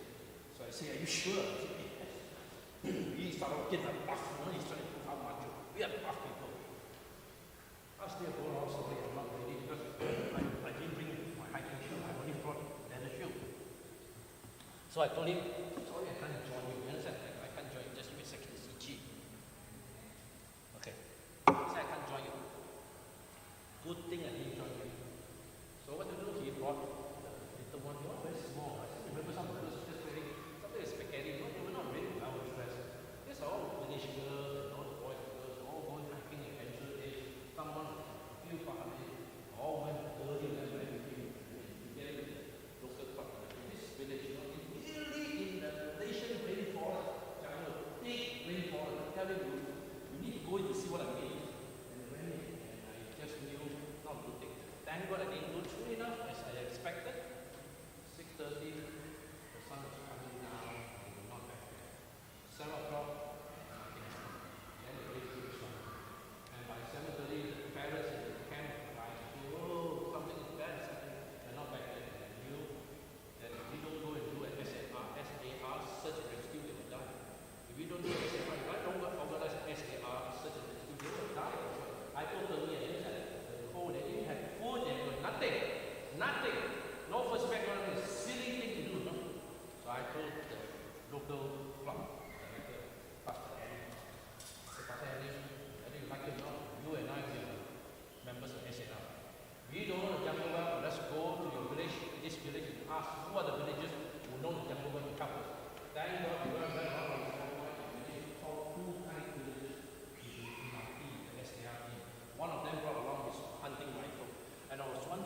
he brought his hunting rifle? Why? Was they wild animals? So then later on I realized what a wise person is. Then they brought the big torchlight, those are 6 battery torchlight, big one, shine, looking bright. Because these people really know the jungle. And they gave us one. I'm so glad with that. You see, the road in is slippery. I mean, there's no road now. Muddy, slippery, cold. Then because the best people keep fogging, so I could hardly see. You know the thing fog up? I don't know how many times I slipped and fell. There were cuts all. I got cut all over going in, and I forgot one thing. I don't have the proper shoes, so I asked Pastor Henny, who's at least 1 or 2 sizes smaller than me, and I can wear his number 6 shoe and I'm number 8. So when I walk, I'm like Mickey Mouse. I'm wearing the wrong pair of shoes, but what to do? At least this is the leather shoe I bought with a pair of canvas shoe. I have no choice because the leather shoe will be stuck in mud. So when it, wow, I tell you, total darkness. I mean, I couldn't see anything. Right? Raining, then you walk, you get cut by thorns here, there, so thick. And then you walk in, shout over here, because the rain, it's a drought of voice. They couldn't hear it. After 20 minutes or so, that's where the man with the rifle took it out. So silly, I was standing right beside him with the rifle. It was so loud. For the next 10 minutes, I can't hear anything. Because I was too close to this thing. And then he said, no need to look at much further in. That is why he brought his second. He wanted to tell them. I mean, I learned to tell them to excuse a bit. He said, no one. He said, wow, bad news further in. So he went and another 10, 15 minutes. For this is sharp over here. That's when he again used this type of smart. I went further in. And then when he second fire shot. Because I was still starting the first shot. You know, he was still not fully prepared yet. Then he said, I can hear. He said, are you sure? I can't hear anything. I can't hear anything. He said, yeah, I can hear people shouting. And then I heard, help. It was a full 20 minutes or 15 minutes before we actually found them. Even though we exited them. It was so dark, it was hard. I think the 15, 20 before we found them was the most magnetic side. The little boy was crying, shivering. You know, no food, no nothing. They were wet because they tried to follow the waterway and that was a mistake. In darkness, you shouldn't walk through the water. They thought the best way is follow the stream, and they all were soaked in their pants and puffed to the bottom, wet, shivering. It was cold. That was almost at least 9:30 at night. You understand? 9:30, and it's cold in that part of the world because it's raining. But panic and the saddest thing, they were crying, and the youth director was so happy to see me.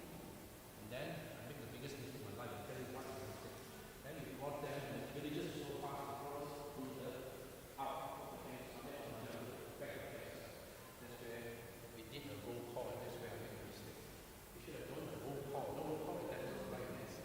We didn't do it, and when we do roll call, suddenly to my horror, one person is listening. I know my heart really fell. That would mean we go back all over again, and one person is listening. So we all panicked. My heart said, God, what a stupid fool I was. I should know better. Why didn't I do the roll call right there instead of see everybody? I thought the leader should know, but that fellow was not in a good mind, so he didn't even bother to do the roll call.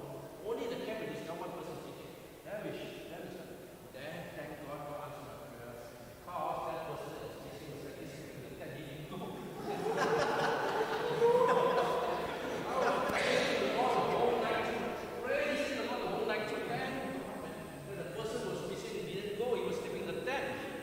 How come this little boy is there? Well, I said, thank God he gave me. I learned a lesson. What's the lesson? Okay, this is where I stop and come back. Yeah, this is the lesson. Number 1, when you go hiking and camping, you must never make the foolish mistake of thinking 1 hour to go, 1 hour to come back. That is a no-no. 1 hour to go. Oh, thank you. Oh, you're recording, right? Is it? Oh, so sorry, you can't hear me. Right. The mistake a lot of inexperienced leaders make is that when you go any physical activity, you think that the amount of time you go will be the amount of time you come back. You must multiply by 2 when you come back, or at least by extra half an hour. Extra half the time. Going inside 1 hour, coming back, you factor in at least 1.5 hours to come out, or 2 hours. You understand? So that means you will not be caught by the darkness if you have this kind of mentality. Because you go in fresh, by the time you come out, you're tired. You will be slow and it's dark. So that's why you must factor coming in will take longer. So therefore, don't go in during darkness. You will be caught. So the rule in hiking is, remember, 1 hour to go in, at least 2 hours to get out. So if you don't think you can get out 2 hours, you should not go in. Understand what I'm saying? They were totally not prepared. No first aid box, no nothing, no torchlight. The only torchlight I had was one person with a handphone, and that was the thing. And after a while, that also gone. So that's why they were hopelessly stuck. No whistle, nothing, no food, and they would have died.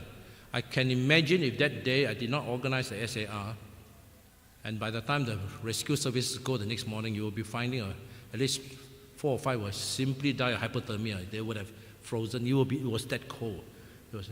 So it was a near tragedy. For 2 days, I was sleeping with that youth director. He couldn't sleep, rolling in his bed. Beside me, I was sleeping beside him in the pastor's house. He couldn't sleep because that was a nightmare for him. The kids were crying, shouting, screaming, "Mama, Mommy, I want Daddy," and he just don't know what to do. I'm imparting all to you to remember the 3 S: safety, security, and sanitation. Come back afterward, we'll talk about security and sanitation. All right, that's it for now. Come back at what time? 2 o'clock. 2 o'clock sharp. 2 o'clock sharp, okay? All right. Officers, stand up. When I say officers, I mean attention. Now, by the way, I'm so glad Master Guide